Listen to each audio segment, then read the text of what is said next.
اعوذ باللہ من الشیطان الرجیم بسم اللہ الرحمن الرحیم یوم تولون مدبرین ما لکم من اللہ من عاصم ومن یضلل اللہ فما لہ من ہاد۔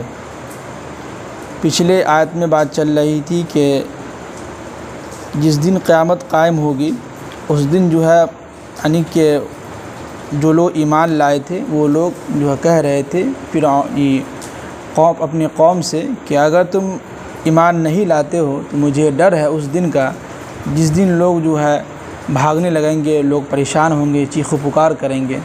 تو اس سے مراد قیامت کا دن ہے۔ تو آگے اسی کا بیان کر رہے ہیں کہ یوم تولون مدبرین، جس دن تم لوگ جو ہے پیٹھ پھیر کر جو ہے بھاگنے لگو گے۔ کیا ہے؟ پیٹھ پھیر کر بھاگنے لگو گے۔ ما لکم من اللہ من عاصم، تو یاد رکھو کہ تمہیں اللہ سے کوئی بچانے والا نہیں ہوگا، ہے کہ نہیں؟ قیامت کے دن اللہ کے علاوہ کوئی ہوگا ہمیں جو بچا لے گا؟ کوئی نہیں ہوگا۔ اس کے بارے میں حدیث ہے کہ قیامت سے پہلے جو ہے ہلکا سا ایک جو ہے جھٹکا آئے گا، یعنی سور پھونکا جائے گا ہلکا سا، جس سے تمام کے تمام انسان جو ہے ڈر جائیں گے، یہ کیا ہو گیا؟ پھر اس کے بعد جو سور پھونکا جائے گا تو اس میں سارے کے سارے لوگ جو ہے بے ہوش ہو جائیں گے۔ پھر اس کے بعد جو پھونکا جائے گا تو سب کے سب لوگ جو اپنی اپنی قبروں سے جو ہے نکلیں گے۔ تو لیکن قرآن میں بیان کیا ہے کہ دو ہی مرتبہ سور پھونکا جائے گا، جو سب سے اہم جو قرآن نے بیان کیا وہ 2 ہی مرتبہ، لیکن اس سے پہلے ایک ہلکا سا جھٹکا آئے گا جس سے لوگ جو ہے ڈر جائیں گے۔ تو لوگ سمجھیں گے کہ بھائی کہ یہ کیا ہو گیا؟ تو جب دوسری مرتبہ جب آئے گا تو سارے کے سارے لوگ جہاں بیٹھے ہیں وہیں جو ہے وہ اندھے ہو جائیں گے۔ اور اسی کو قرآن نے جگہ جگہ پر کہا، کہیں پر کہا کہ جس سما انشقت، جب آسمان پھٹ جائے گا۔ دیکھیے شقت کے معنی آتے پھٹ جانا۔ اور اسی کو قرآن نے دوسری جگہ کہا کہ جس سما انفطرت، جب تم دیکھو گے کہ آسمان ٹوٹ کے ہلکا ہلکا گرتا جائے گا۔ اور وہی ہے کہ وَإِذَا الْجِبَالُ سُيِّرَتْ، اور جو پہاڑ کو تم دیکھو گے کہ تم اللہ تعالیٰ اس کو چلا دیں گے۔ آگے یہ بھی کہا کہ وَإِذَا الْبِحَارُ فُجِّرَتْ، اور جب سمندر کو اللہ تعالیٰ ابال دیں گے، جیسے پانی ابالتے ہیں نا گرم پانی۔ دیکھیے قرآن اللہ تعالیٰ کیا کیا مثالیں دیں کے لوگوں کو سمجھا رہے ہیں، اور قیامت کا جو ہے پورا منظر بتلا رہے ہیں۔ اس کے باوجود بھی کفار و مشرکین کیا کہتے تھے کہ جھوٹ ہے، محمد جو ہے اپنے طرف سے بول رہا ہے، جبکہ قرآن جگہ جگہ پہ کہہ رہا ہے۔ جی تو قیامت کیا ہے؟ بالکل ایک حقیقت ہے، یہ آ کر رہے گا، ہم لوگوں کو یقین رکھنا ہوگا اس پر۔ جی اب آگے کہہ رہے ہیں کہ وَمَن يُضْلِلِ اللَّهُ فَمَا لَهُ مِنْ هَادٍ، یاد رکھو کہ اللہ تعالیٰ جس کو بھٹکا دے، جس کو گمراہی کے راستے پر ڈال دے، تو فَمَا لَهُ مِنْ هَادٍ، تو اس دن جو ہے کوئی بھی شخص اس کو سیدھے راستے کی طرف نہیں لا سکتا ہے۔ کیا ہے؟ دنیا کے اندر اللہ تعالیٰ جس کو گمراہی کی طرف ڈال دے، گمراہی کے راستے پر اس کو بھٹکا دے، تو ہم لاکھ کوشش کر لیں سیدھے راستے پہ نہیں آ سکتا ہے۔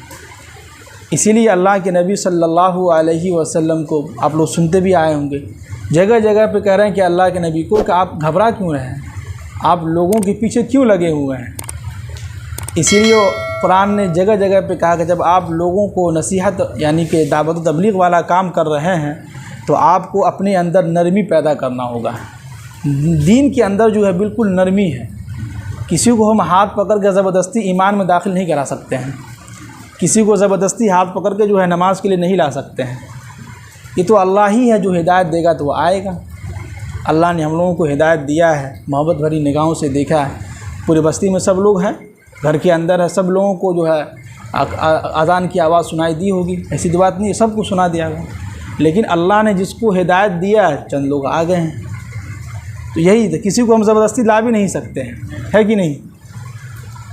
اب آگے کہہ رہے ہیں کہ وَلَقَدْ جَاءَكُمْ يُوسُفُ مِنْ قَبْلُ بِالْبَيِّنَاتِ، اور حقیقت یہ ہے کہ تم سے پہلے یوسف علیہ السلام بھی تمہارے پاس کھلی دلیلیں، روشن دلیلیں لے کر آئے تھے۔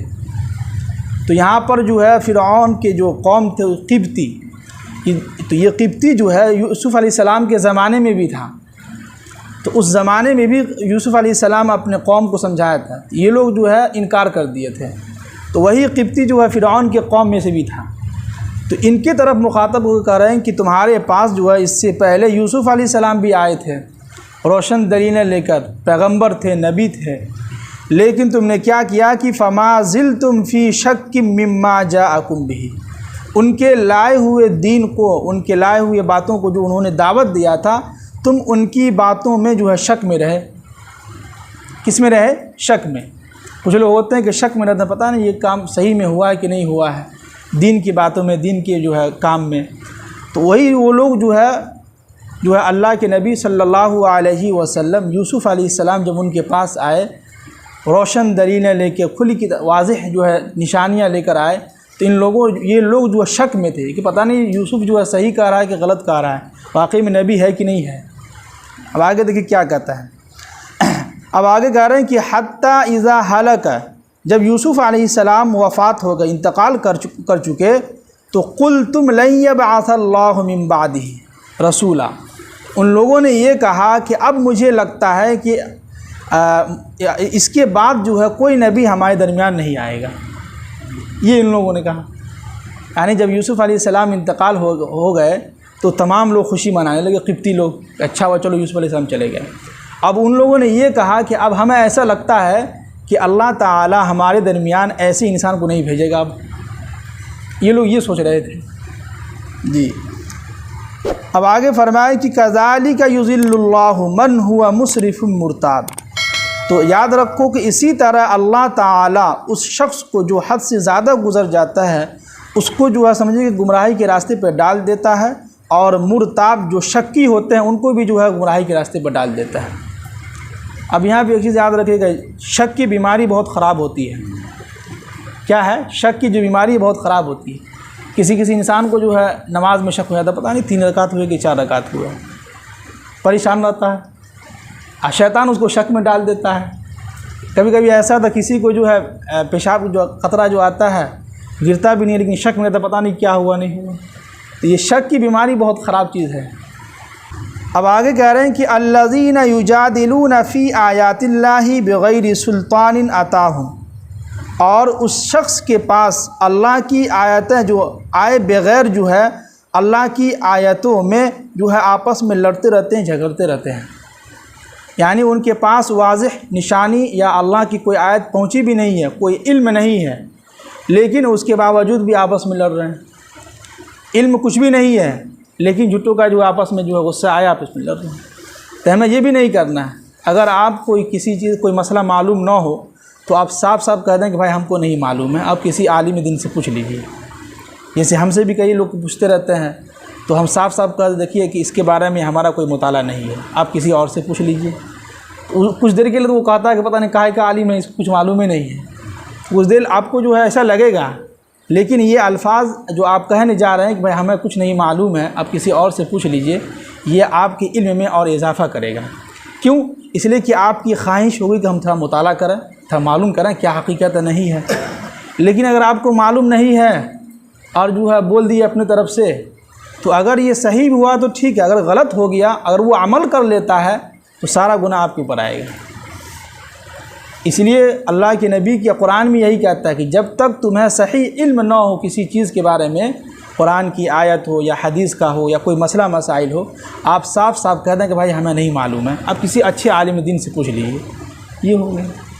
وہی قرآن کہہ رہے ہیں کہ الذین یجادلون فی آیات اللہ، ان کے پاس اللہ کی آیت کے آنے کے بغیر کچھ معلوم نہیں ہوتا تھا، لیکن آپس میں لڑ رہے ہیں، جھگڑ رہے ہیں۔ اب آگے کہہ رہے ہیں کہ کبر مقتا عند اللہ، یاد رکھو یہ کام جو ہے اللہ کے نزدیک بہت جو ہے قابل نفرت ہے۔ کیا؟ کہ آپ کو کچھ معلوم نہیں ہے، آپ نے سامنے والوں کو بتا دیا تاکہ ہمارا جو عزت، ہاں بھائی ہاں مولانا صاحب کچھ آتا ہے کہ نہیں، یہ نہیں ہونا چاہیے۔ تو یہ چیز اللہ کے نزدیک بہت نفرت والی بات ہے، یہ غلط بات ہے۔ یہ اللہ تعالیٰ کہہ رہے ہیں کہ کبر مقتا عند اللہ، مقتا کے معنی آتے نفرت، غصہ، یہ کام صحیح نہیں ہے۔ تو لہٰذا ہم لوگ بھی اپنی زندگی میں کیا کریں، جو چیز آپ کو معلوم نہ ہو اس کے بارے میں آپ بحث نہ کریں، کسی سے بات ہی نہ کریں، چپ چاپ نکل جائیں۔ آپ ان سے کہہ دیں کہ بھائی دیکھیے یہاں بولنے سے اچھا ہے کہ آپ کسی مدرسے میں مفتی صاحب ہیں یا مسجد میں امام صاحب ہیں، ان سے آگے پوچھ لیجئے، ان کو معلوم ہوگا تو بتا دیں گے وہ۔ سیدھی سیدھی بات، مسئلہ ہی ختم ہو گیا۔ نہیں اگر آپس میں لڑ رہے ہیں، کچھ معلوم ہی نہیں ہے، تو کبر مقتا عند اللہ، اللہ کے نزدیک آپ دونوں کے دونوں جو ہے قابل نفرت ہیں، اللہ تعالیٰ آپ سے نفرت کرنے ہیں۔ اب آگے کہہ رہے ہیں کہ وعند الذین آمنوا، یہی چیز ایمان والوں کے لیے بھی نفرت ہے۔ کیا مطلب؟ ایک تو اللہ کے لیے نفرت ہے کہ اللہ کو بہت غصہ آتا ہے ان سب چیزوں پر کہ جو آپ کو معلوم نہیں ہے تو بغیر معلوم کیے کسی کو کیوں بتا رہے ہیں۔ اور اس کے بعد یہ ہے کہ جو لوگ ایمان لائے ہوئے ہیں، جو پکے سچے مومن ہیں، ایمان والے ہیں، ان کے نزدیک بھی یہ کام صحیح نہیں ہے۔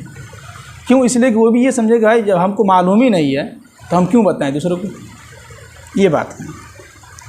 اب آگے کہہ رہے ہیں کہ کذالک یطبع اللہ علی کل قلب متکبر جبار، تو اسی طرح اللہ تعالیٰ اس متکبر اور جابر شخص کے اوپر جو ہے سمجھیے کہ لعنت اور اس کی پیروی کرنے سے اللہ تعالیٰ منع کر رہے ہیں۔ اس لیے کہ کچھ لوگ ہوتے ہیں متکبر ہوتے ہیں، تکبر میں چلتے رہتے ہیں، سوچتے ہیں کہ اگر نہیں بتائیں گے تو ہماری عزت گھٹ جائے گی، تو کیا کرتے ہیں؟ جو من میں آئے بتا دیتے ہیں۔ تو اللہ تعالیٰ ایسے شخص کو کہہ رہے ہیں کہ متکبر، تکبر کرنے والا، اور جبار اس کو کہتے ہیں جو لوگوں پر ظلم کرتا ہو، قاتل ہو، لوگوں کو مارتا ہو، لوگوں پر ناحق جو ہے اس کو جو ہے پریشان کرتا ہو، اس کو جبار کہتے ہیں۔ جی، تو اتنے سارے آیت میں سمجھیے کہ اللہ تعالیٰ ہم لوگوں کو بہت ہی اہم پیغام بھی دیے ہیں۔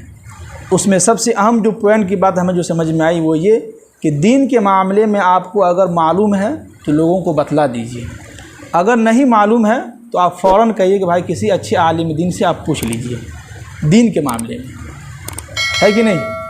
ہم سب لوگ عمل کریں گے نا انشاءاللہ۔ اللہ تعالیٰ ہم سب کو عمل کی توفیق نصیب فرمائے، آمین۔